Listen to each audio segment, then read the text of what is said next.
చదువు రాకుండా పర్వాలేదు, సంధ్య రాకుండా పర్వాలేదు, నా భర్త నీవే ముని రాజా. ఓ రాజా ఇవాళ నా రెక్కలున్నంత కాలం నేను కష్టం చేసుకొని నిన్ను సాదుకుంటానని ఎల్లమ్మ అటువంటి కనుకనేమి మునిరాజు ఇద్దరాలు మొగలు ఎండికొండ కైలాసం నుండి వెళ్ళిపోతున్నారు. రాంగ రాంగ రాంగ రాంగ కాకులు దూరని కారడివి లోపల, సీమలు దూరని సిట్టడివి లోపల ఈసాక ఎండలు ఇసిరి కొడుతున్నాయి, ఉగాది ఎండలు ఉప్పి కొడుతున్నాయి, పంటల వరకంగా ఎండలు గుట్టవంటే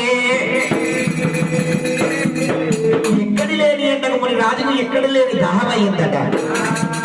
అయ్యో బామా రేణుక ఎల్లమ్మ మనకు లగ్గమైంది, నాగవెల్లి కాలేదు, నెత్తి మీద ఉన్న తలవరాలన్న కింద దులపలేదు, పందిరికి అమ్మ మరలయ్యలేదు, బాబా అయ్యాల వెళ్ళిపోతున్నావు ఎక్కలేని దుర్పైతుంది బాబా.